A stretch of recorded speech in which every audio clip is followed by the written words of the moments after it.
बिस्मिल्लाहिर्रहमानिर्रहीम। 10th class आज हमारा जो है यूनिट नंबर 8 हमने डिस्कस करना है और उसका लेक्चर नंबर 8A है।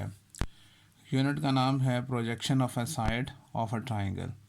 आपके स्मार्ट सिलेबस में 2 थ्योरम इंक्लूड हैं, एक थ्योरम नंबर 1 और थ्योरम नंबर 2। ठीक है, तो आज इसका जो सा है हमने पहला थ्योरम डिस्कस करना है। तो सबसे पहले स्टेटमेंट पढ़ते हैं और स्टेटमेंट की मदद से हम सबसे पहले डायग्राम जो सी है वो बनाते हैं। ठीक है, पहली बात कहता है in an obtuse angle triangle. इसका मतलब ये है कि हमने एक ऑब्ट्यूज एंगल ट्राइंगल बनानी है, एक ऐसी ट्राइंगल जिसके अंदर एक एंगल शो हो रहा हो जो ग्रेटर देन 90 हो बट लेस देन 180 हो। ठीक है, हम पहले डायग्राम बना लेते हैं, ट्राइंगल ड्रॉ करते हैं। ठीक है, लेट्स सपोज हम यहाँ पर, ठीक है, और तो इस तरह से हमने ये वाली ट्राइंगल एक बना ली जो कि नज़र आ रही है कि ये वाला जो एंगल है ये क्या है, ये ऑब्ट्यूज एंगल है। ठीक है, मैं इनको साथ ही नाम भी दे देता हूँ कि यहाँ पर ऑब्ट्यूज एंगल है, दैट इज़ ए बी और सी। ठीक है, अच्छा, इसको प्रूव करने के लिए हम क्या करते हैं, थोड़े से इसी के अंदर गिवन के अंदर ही हमने इसकी कंस्ट्रक्शन करनी है। और मैं यहाँ पर साथ साथ में गिवन में लिख भी दूँगा। देखें यहाँ पे गिवन में हमने पहली बात यह है कि हमने साथ ही एक इस तरह करते हैं कि एक परपेंडिकुलर ड्रॉ कर लेते हैं यहाँ पर। ठीक है, और परपेंडिकुलर जो सा है परपेंडिकुलर ड्रॉ कर रहे हैं किस पे, बी ए प्रोड्यूस्ड पे। अगर बी ए को प्रोड्यूस किया जाए तो एक ये हमने एक परपेंडिकुलर ड्रॉ किया है और इसको हम नाम दे देते हैं, डी का नाम देते हैं। ठीक है, बेसिकली ए डी क्या है, ए डी एक प्रोजेक्शन होगा किसका, ऑफ ए सी का। ठीक है, ए सी का जो प्रोजेक्शन मीन इसका शेडो होगा ए सी का, तो ए डी जो सी प्रोजेक्शन कहलाएगी किसकी, साइड ए सी की। ठीक हो गया, अब हमने इनको जो सा है इनको नाम दे देते हैं। इनको जो सा है जैसे ये एंगल ए है तो इसकी ऑपोजिट साइड को स्मॉल ए से, और ये एंगल सी है इसकी ऑपोजिट साइड को स्मॉल सी से, एंगल बी है इसकी ऑपोजिट साइड को स्मॉल बी से। ठीक है, और इस प्रोजेक्शन को हम जो सा है नाम दे देते हैं, एक्स का नाम दे देते हैं। और ये जो हमने एक परपेंडिकुलर ड्रॉ किया है इसको हम एच से डिनोट कर देते हैं।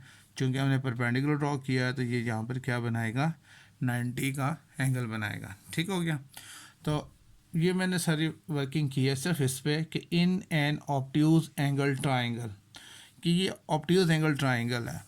तो सबसे पहले हम गिवन में सारी चीज़ें हम जो हमने अभी सारी वर्किंग की है, जो जो कुछ भी ड्रॉ किया हमने यहाँ पे एक्सप्लेन कर देते हैं। बेसिकली ये जो पूरी की पूरी स्टेटमेंट है ये मेरे को प्रूव करना है, ये प्रूफ है। तो जब हम प्रूफ की हेडिंग में लिखेंगे तो मैं एक एक लफ्ज़ यहाँ से पढ़ूँगा और आपको साथ साथ एक्सप्लेन कर दूँगा। ठीक है, अब देखें गिवन में हम क्या लिखते हैं, हम कहते हैं कि A B C is a triangle. ठीक है, ये क्या है, A B C is a triangle, A B C is a triangle। Clear हो गया कि हमने यहाँ पे एक्सप्लेन कर दिया कि ये एक ट्राइंगल है जिसके अंदर जो सा एंगल A है वो क्या है, वो ऑब्ट्यूज एंगल है। तो लिखेंगे having an obtuse angle, obtuse angle BAC at A। Clear हो गया कि हमने ये कहा कि ABC इज़ अ ट्राइंगल, ये ABC इज़ अ ट्राइंगल है हैविंग एन ऑब्ट्यूज एंगल। हमने साथ में ये भी एक्सप्लेन करना है कि ऑब्ट्यूज एंगल है कहाँ पर है, क्योंकि थ्योरम किसका है, ऑब्ट्यूज एंगल का है। तो हमने कहा कि जो BAC सेंटर वाला जो सा वो एंगल को शो करता है और BAC एट ए के ऊपर जो सा है वो क्या है, ऑब्ट्यूज एंगल है। फिर जो हमने ये तो हमने इस ट्राइंगल के बारे में खाली बता दिया कि ये जो ट्राइंगल है ABC में इस पर ऑब्ट्यूज एंगल कौन सा है। ये तो नज़र आ रहा है ये एक्यूट एंगल है जो लेस देन 90 है, ये भी एक्यूट एंगल है, लेकिन ये वाला जो एंगल है ये ऑब्ट्यूज एंगल है। अच्छा, इसके बाद जो हमने वर्किंग ये की है, हमने कहा है ड्रॉ CD। ठीक है, परपेंडिकुलर ऑन BA प्रोड्यूस्ड। हमने क्या किया है, एक परपेंडिकुलर सी डी ड्रॉ किया है, किस पे ड्रॉ किया है, बी ए प्रोड्यूस पर। तो ये वर्डिंग भी हम यहाँ पे लिखेंगे, ड्रॉ सी डी, ठीक है। परपेंडिकुलर का ये सिंबल भी होता है, ये वाला सिंबल, और करके हम इसको यूँ भी लिख सकते हैं। परपेंडिकुलर आप पूरी स्टेटमेंट लिख दें, परपेंडिकुलर, हमने जो सी डी परपेंडिकुलर ड्रॉ किया है किस पर, on B A produced, on B A produced. Clear हो गया। अच्छा, अब उसके बाद जौन सा है इस तरह से कि सो दैट ए डी, ये जो सा ए डी है ये क्या कहलाएगा, is the projection of A सी। मैंने जिस वक्त मैं ड्रॉ कर रहा था मैंने आपको बताया भी था कि ए डी क्या होगा, ये प्रोजेक्शन है, ये साया है, शेडो है, किसका, ए सी का। तो ये भी हम साथ में एक्सप्लेन कर देते हैं। सो दैट कि ये जो ए डी है जो बी ए प्रोड्यूस से बना था, ए डी ये क्या है, इज़ दी प्रोजेक्शन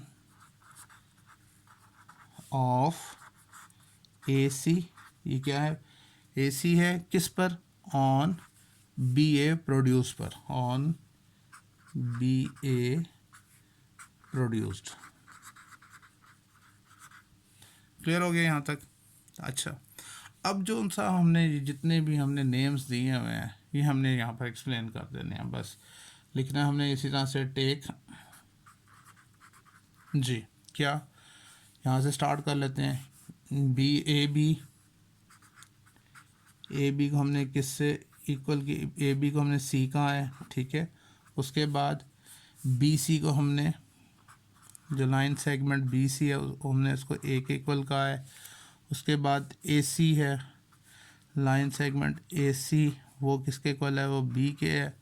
और उसके अलावा ये जो हमने प्रोजेक्शन ड्रॉ की है that is a D, line segment A D वो एक्स के इक्वल है।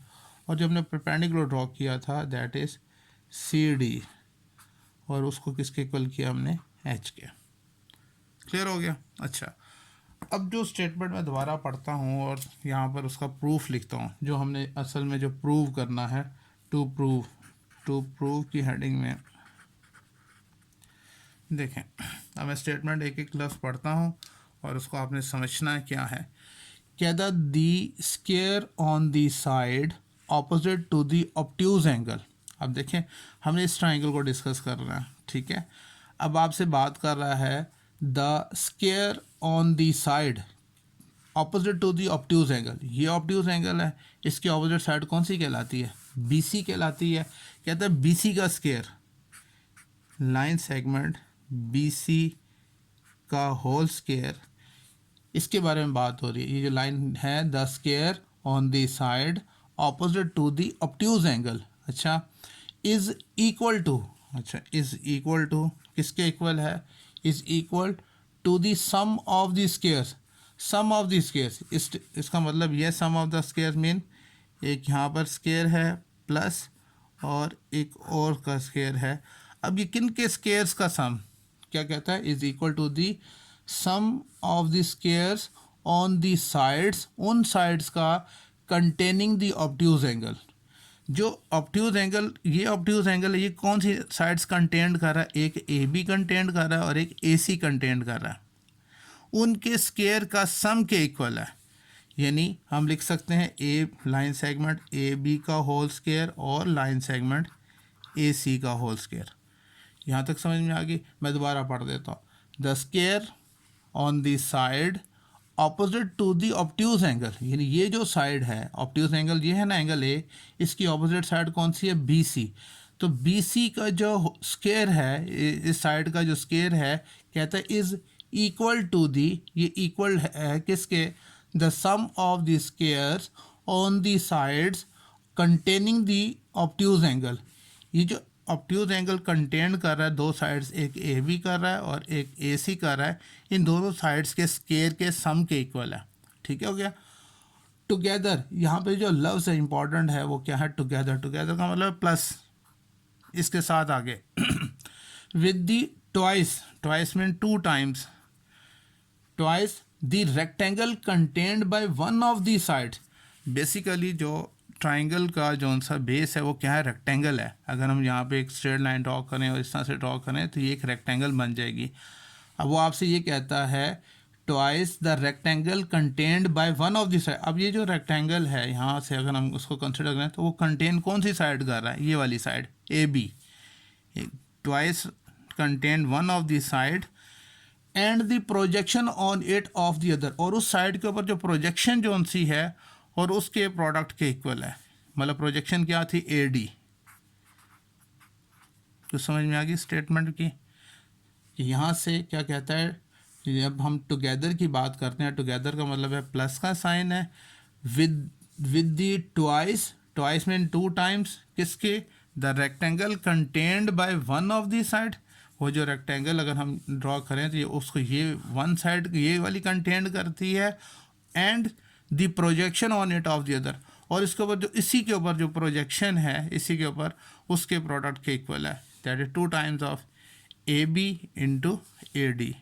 और अगर हम इसको मैग्नीट्यूड की फॉर्म में लिखें तो वो कैसे लिखेंगे, बी सी जो सा है वो किसके इक्वल है, ए के, तो यहाँ पे लिखेंगे A square is equals to A B जो सा है किसके इक्वल है, सी स्क्वेयर प्लस, और जो सा है ए सी किसके इक्वल है, बी स्क्वेयर प्लस 2 सी, और ये क्या है, ए बी सी है और ए डी एक्स है, 2 सी एक्स। अब हमने ये प्रूव करके दिखाना है, ठीक है। इसके बाद देखें प्रूफ में हमने अब इसको प्रूफ करना है। एक तरफ हम स्टेटमेंट्स लिखेंगे, हमने इस तरह से टेबल एक बनाना है, और उस तरफ उसकी कोई रीज़न जो लॉजिकल रीजंस होती हैं थ्योरम की वो अकॉर्डिंग टू दिस स्टेटमेंट हम इस तरफ लिखेंगे, ठीक है। अब देखें इसके अंदर इसमें ये इस ट्राइंगल के अंदर ए यानी बी डी सी में या सी डी बी में 2 ट्राइंगल्स बनी हुई हैं, ठीक है। हमने जो उनसा है बारी बारी दोनों ट्राइंगल्स को डिस्कस करना है। सबसे पहले जो इनर ट्राइंगल है, राइट एंगल ट्राइंगल, इसको डिस्कस करेंगे, ठीक है। तो हम यहाँ पे लिखेंगे in right angle, R T के साथ ये एंगल डाल दें तो ये राइट एंगल को शो करता है। Right angle triangle C D A, यानी इसके अंदर हमने डिस्कस करना है सी डी ए में, राइट। अच्छा, इस ट्राइंगल के अंदर एक ही चीज़ कॉमन है, और वो क्या है, वो एंगल डी पर 90 का एंगल है, ठीक है। तो हम लिख सकते हैं कि measure angle C D A is equals to 90 degree. और ये क्या है, गिवन में हमने गिवन के अंदर कहा था ड्रॉ सी डी परपेंडिकुलर, हमने सी डी परपेंडिकुलर ड्रॉ किया था और बी ए प्रोड्यूस पर, ठीक है ना। तो इसके रीज़न क्या लिखेंगे, गिवन, ठीक हो गया। अच्छा, अब इसके बाद जो सा है इस ट्राइंगल के अंदर सी डी ए के अंदर हम थ्योरम अप्लाई करेंगे, पाइथागोरस थ्योरम, ठीक है। और वो क्या था, हाइपोटेन्यूज का होल स्क्वायर, मीन यहाँ पर हम लिखेंगे कि ए सी का लाइन सेगमेंट ए सी का whole square equal to base का whole square, mean A D line segment A D का होल स्क्वायर प्लस परपेंडिकुलर का होल स्क्वायर, और वो क्या है, सी डी का होल स्क्वायर, ठीक है। और इसके हम रीज़न लिख सकते हैं पाइथागोरस थ्योरम, ठीक है, पाइथागोरस थ्योरम, क्लियर हो गया। अब इसके मैग्नीट्यूड लिखते हैं। अब ए सी को हमने किससे जाहिर किया था, बी से, तो ये हो जाएगा B square is equals to A D को हमने क्या कहा था, एक्स का स्क्वायर प्लस, और परपेंडिकुलर जो ड्रॉ किया था वो है एच स्क्वायर, ठीक है। हम इसको इक्वेशन 1 का नाम दे देते हैं, क्लियर हो गया। अच्छा, जैसे हमने इस ट्राइंगल के लिए सी डी ए के लिए ये जो से 3 स्टेप्स हमने यहाँ पर किए हैं, सेम ऐसे ही अब बड़ी ट्राइंगल के लिए सी डी बी के लिए हमने यही वाले स्टेप्स दोहराने हैं, ठीक है। अब आप लिखोगे यहाँ पर क्या कि इन उसी तरह से राइट एंगल ट्राइंगल क्या होगी, सी डी बी, आप लिखोगे यहाँ पे सी डी बी, वहाँ पे था सी डी ए, यानी सी डी ए की बात हो रही थी, अब बड़ी ट्राइंगल ले रहे हैं सी डी बी। जिस तरह उस वहाँ पर हमने शो किया था कि मैयर एंगल सी डी है, जो दरमियान पे डी है वो 90 का एंगल है और वो गिवन है। सिमिलरली यहाँ पे भी हम यही बात करेंगे, हम कहेंगे measure angle C D B is equals to 90 degree, और ये क्या है, ये गिवन है। ठीक हो गया। अच्छा जैसे ऊपर हमने क्या किया था, हमने पाइथागोरस थ्योरम लगाया था, तो सेम यहाँ पे भी हमने अब सी डी बी में पाइथागोरस थ्योरम के मुताबिक बी सी क्या है, ये हाइपोटेन्यूज है, बेस क्या है, बी डी है, और परपेंडिकुलर क्या है, सी डी है। ठीक है ना, तो हम ये थ्योरम लगा देते हैं, यानी बी सी हम लिखेंगे लाइन सेगमेंट बी सी का whole square is equals to base क्या है, B D, line segment B D का होल स्क्वायर प्लस, और परपेंडिकुलर क्या है, C D, C line segment C D का होल स्क्वायर। उसी तरह से इसकी भी रीज़न लिखेंगे जी, क्या है, ये पाइथागोरस थ्योरम है। ठीक हो गया थ्योरम।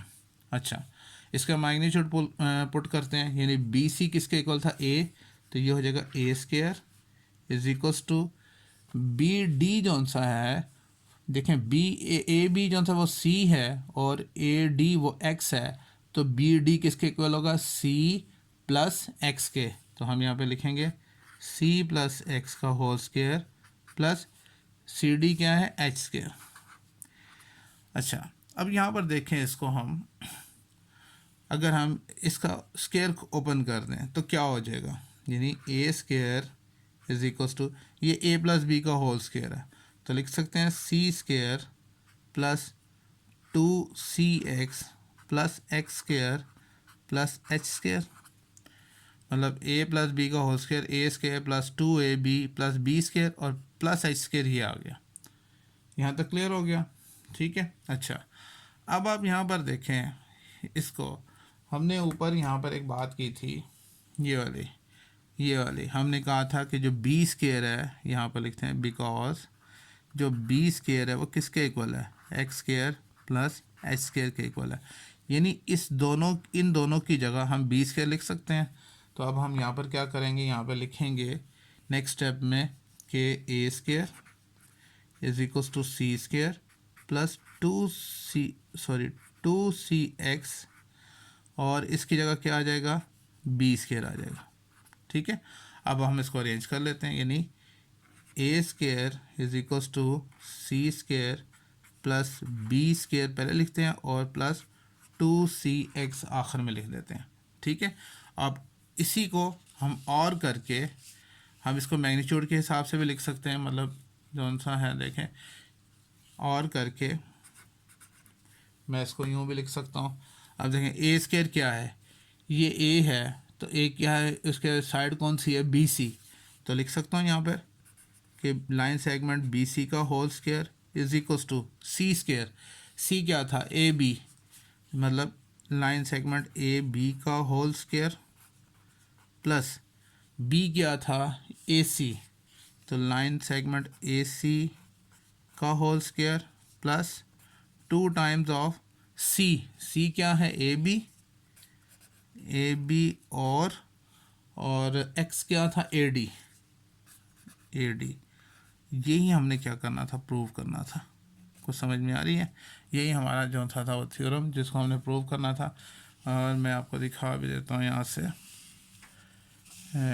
यहाँ पर। ठीक है, यही हमने प्रूव करना था कि A square is equal to C square plus B square plus 2cx, यही हमने यहाँ पे प्रूव किया कि A square is equal to C square plus B square plus 2cx। तो ये बहुत ही आसान सा थ्योरम है, उम्मीद है आपको समझ में आ गई होगी। अगर फिर भी कोई प्रॉब्लम है तो हम दोबारा डिस्कस कर लेंगे। अल्लाह हाफ़िज़।